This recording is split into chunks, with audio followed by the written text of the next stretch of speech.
सभी लोगों का स्वागत है आपके अपने YouTube चैनल सीटेट एकेडमी पर। साथियों, आज वह दिन आ ही गया जिसकी हमें प्रतीक्षा थी।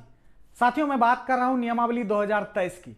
जब से यह महागठबंधन सरकार अस्तित्व में आई, तब से हम लोग यह अनुमान लगाते थे कि इस कैबिनेट बैठक में नियमावली आएगी, उस कैबिनेट बैठक में नियमावली आएगी। कई न्यूज चैनल ने भी दावा किया कि इस दिन आ रही है, उस दिन आ रही है। हम लोगों ने भी अनुमान किया, लेकिन सभी दिन हमें सरकार की तरफ से ठेंगा दिखाया जाता था, धोखा दिया जाता था। लेकिन आज वह दिन आ ही गया, हमारे बीच नियमावली 2023 आ ही गई। लेकिन साथियों, इस नियमावली आने से, यानी इस नियमावली के आने से एक तरफ जहां अभ्यर्थी खुश हैं, वहीं दूसरी तरफ कहीं ना कहीं अभ्यर्थियों के मन में एक कोने में, मन के एक कोने में कहीं ना कहीं घोर निराशा भी है। खास करके मैं उन अभ्यर्थियों की बात कर रहा हूं जो लगातार 4 वर्षों से 7वें चरण की प्रतीक्षा कर रहे थे। साथियों, हमारे पास कई सारे अभ्यर्थी का फोन कॉल आया जो 4 वर्ष से इंतजार कर रहे हैं, 3 वर्ष से इंतजार कर रहे हैं बहाली का। तो वे कह रहे हैं कि सर, हमें इतनी इंतजार का आखिर क्या फल मिला, क्योंकि आज जो नियमावली आई है 2023, जो 11 पेज की नियमावली है, उसमें कहीं ना कहीं हमारे साथ धोखा किया गया है, हमारे साथ छल किया गया है। तो साथियों, सबसे पहले नियमावली 2023 में क्या क्या मुख्य चीजें निकल के आई है उसके विषय में बात करूंगा। इसके बाद सरकार ने किस षड्यंत्र के थ्रू हम सबों को इस प्रक्रिया में झोंका है, इस पर भी मैं बात करूंगा। और साथ ही साथ इस नियमावली के आने से बिहार की शिक्षा के गुणवत्ता पर क्या असर पड़ेगा, इस पर भी बात करता हूं। आइए साथियों, सबसे पहले मैं बात करूं साथियों कि आज जो नियमावली 2023 आई, जिसका नाम जो है रखा गया है बिहार राज्य विद्यालय अध्यापक नियुक्ति स्थानांतरक अनुशासनिक कार्रवाई एवं सेवा शर्त नियमावली 2023। इस नियमावली के तहत जो भी शिक्षक अब अपॉइंट होंगे बिहार में, वे राज्य कर्मी होंगे, यानी बिहार सरकार का डायरेक्ट कंट्रोल उन पर होगा। बात करें साथियों 7वें चरण शिक्षक बहाली की, तो 7वें चरण शिक्षक बहाली की सबसे बड़ी बाधा थी नियमावली। और नियमावली कहा जा रहा था कि पहले 2022 में ही आएगी, लेकिन करते करते 2023 हो गई, लेकिन आज अंततः नियमावली आई। और सबसे जो बड़ी बाधा थी 7वें चरण शिक्षक बहाली में, वह थी नियमावली 2023, जो आज आ चुकी है। इसके बाद इस बहाली में दूसरी हो रहा है विज्ञप्ति। तो अब दूसरी लड़ाई, नियमावली तो आ गई है, अब हमें दूसरी लड़ाई विज्ञप्ति की भी लड़नी है। लेकिन वहीं दूसरी बात साथियों, बात करें कि नियमावली आने से एक तरफ हमें खुशी मिलनी चाहिए, लेकिन समस्या कहीं ना कहीं एक तरह से बढ़ ही गई है। दुख सुख दोनों अभ्यर्थियों के बीच अभी मतलब मिक्सिंग चल रहा है। वजह साफ है कि नियमावली 2023 में जिक्र किया गया है कि बहाली आयोग के माध्यम से, परीक्षा के माध्यम से होगा। यानी कि जो 7वें चरण की बहाली होगी वह आयोग के माध्यम से होगी। और वह आयोग क्या करेगी, एक परीक्षा लेगी, विशेष परीक्षा। और उस परीक्षा में कौन बैठेंगे, जो सीटेट, बीटेट, एस्टेट पास होंगे, वे सभी अभ्यर्थी इस परीक्षा में बैठेंगे। और यह परीक्षा 1 से 12th तक ली जाएगी, विशेष परीक्षा होगी। या उस विशेष परीक्षा को या आप सुपर टेट कहें या जो कहे, बिहार स्पेशल एग्जाम कहे, वो तो समय पर हमें पता चलेगा। फिलहाल लेकिन विशेष परीक्षा होगी। और साथियों, बात करें कि आखिर कौन सा आयोग करेगी, यह आयोग अभी तय नहीं हुआ है। एक तरह से कहा जा रहा है कि बीपीएससी करेगी, या आगे चल के कौन आयोग करेगा, ये कोई हो सकता है नया आयोग शिक्षा विभाग या बिहार सरकार अपॉइंट करे।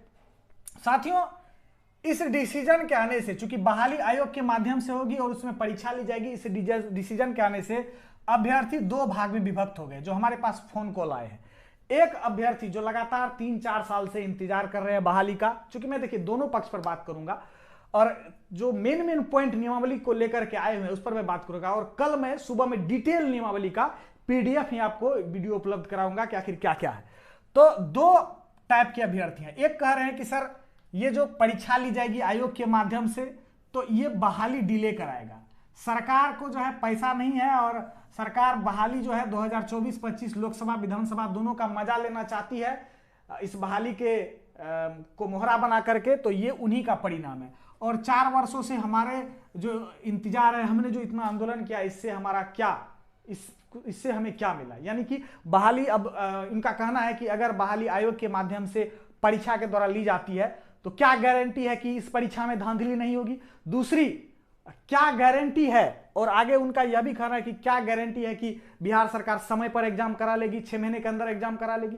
और वह भी यह भी कह रहे हैं कि हो सकता है यह परीक्षा करवाते कराते साल 2 साल सरकार बहाली टाल दे, तो ये भी उनके मन में है। दूसरे वे अभ्यर्थी जो आशावान है, जो अभी अभी तुरंत पास किए हैं सीटेट, हो सकता है वे 20-22 के अभ्यर्थी हो या 21-23 के अभ्यर्थी हो, उनका कहना है कि देखिए ये डिसीजन सरकार ने अच्छा लिया है, इससे अच्छे शिक्षक मिलेंगे, राज्यकर्मी का दर्जा मिलेगा तो अच्छे शिक्षक मिलेंगे ही, सैलरी भी बढ़ेगा टीचर का और अच्छे शिक्षक मिलेंगे बिहार सरकार को, तो ये भी कहीं ना कहीं सही है। बात करें साथियों कि अब नियमावली में क्या क्या खास चीजें आई है, एक चीज और मैं बता दूं, नियमावली 2023 के संदर्भ में मैंने कुछ बातें कही थी साथियों बहुत पहले, उसमें मैंने कहा था कि 33 पेज की नियमावली है, बिल्कुल 33 पेज की नियमावली थी साथियों, जिसको प्रत्येक विधायक, प्रत्येक नेतागण और शिक्षक संगठनों को भेजा गया था यह 33 पेज की नियमावली, और उन्होंने अपनी अपनी आपत्ति दर्ज कराई। आपत्ति दर्ज कराने के बाद रिफाइन करके जो अभी नियमावली आपको आई हुई है 2023, वह 11 पेज की नियमावली है। यानी कि 33 पेज की नियमावली कितनी बन गई, 11 पेज की नियमावली बन गई। दूसरी बात साथियों, आइए मुख्य चीज पर हम लोग बात करते हैं। सबसे पहला पॉइंट है साथियों कि विद्यालय, जो नियमावली 2023 में उसमें लिखा गया है कि विद्यालय अध्यापक के सभी पद सीधी नियुक्ति से भरे जाएंगे।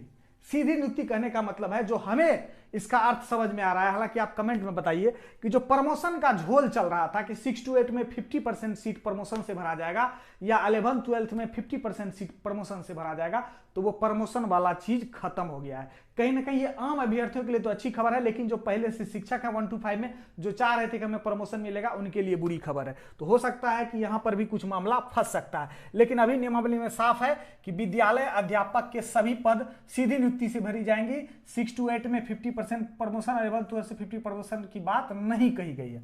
इसके बाद दूसरा मुख्य का बात है साथियों कि 7वें चरण शिक्षक बहाली में वही भाग लेंगे जो भारत का नागरिक है, यानी साथ ही साथ बिहार का अस्थायी निवासी भी है, यानी कि डोमिसाइल लागू है, यानी कि बिहार राज्य के अस्थायी निवासी ही बिहार शिक्षक बहाली में भाग ले सकते हैं। दूसरी बात, आगे कहा गया है कि उनका एकेडमिक जो मैट्रिक इंटर वगैरह है वो होना ही चाहिए, बीएड डीएलएड जो आप प्रशिक्षण प्राप्त करते हैं वो तो होना ही चाहिए। साथ ही साथ सीटेट बीटेट एस्टेट पास अभ्यर्थी आपको होना चाहिए, यानी कि जो आयोग के माध्यम से जो परीक्षा ली जाएगी उस परीक्षा में बैठेंगे वही जो सीटेट का पेपर 1 या बीटेट का पेपर 1 पास होंगे तो 1 to 5 में बैठेंगे, सीटेट बीटेट का पेपर 2 पास होंगे तो वह 6 to 8 में बैठेंगे, और सुपर टेट की मैं बात कर रहा हूं, और एस्टेट के पेपर 1 में पास होंगे तो 9 से 10th वाले सुपर टेट एग्जाम में बैठेंगे, और एस्टेट पेपर 2 में होंगे तो वह 11-12 सुपर टेट में बैठेंगे।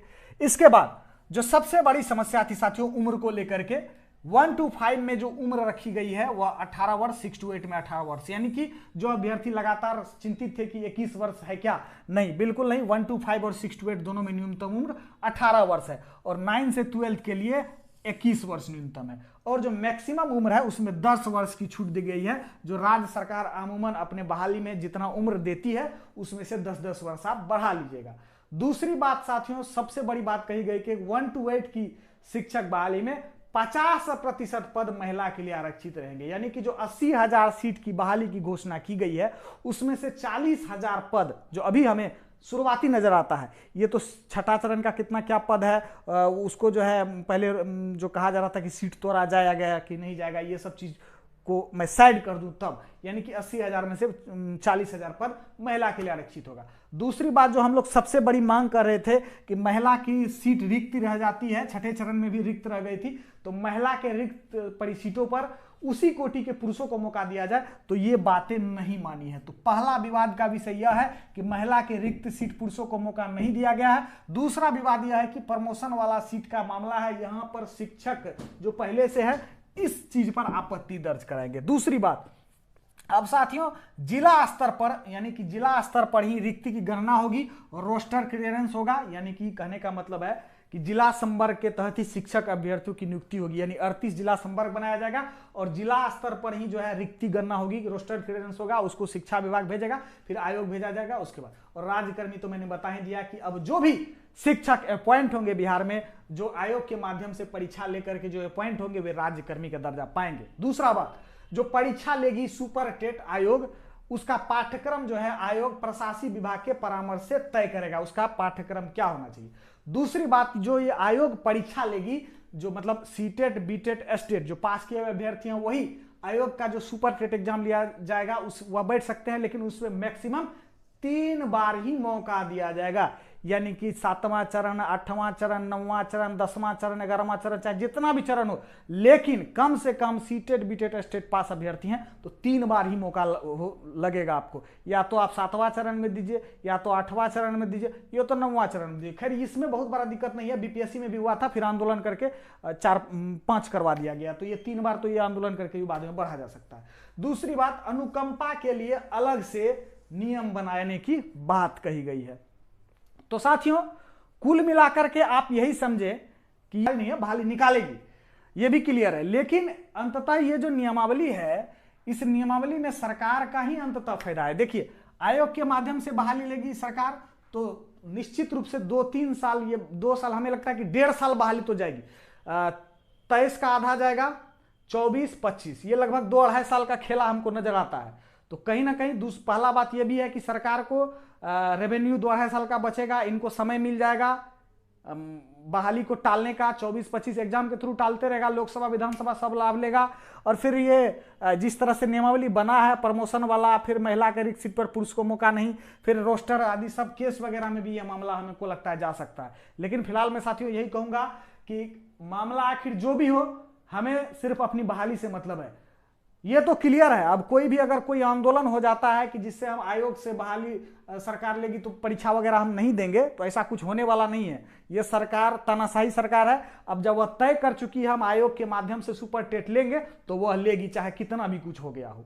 तो आप इस बात को स्पष्ट रखें, तैयारी जारी रखें, अपनी तैयारी शुरू कर दें। नियमावली मान लीजिए आ गई है, अब विज्ञप्ति के लिए लड़ाई हम लोग को लड़नी है और एग्जाम देना पड़ेगा, इस बात को आप स्पष्ट रखें। धन्यवाद।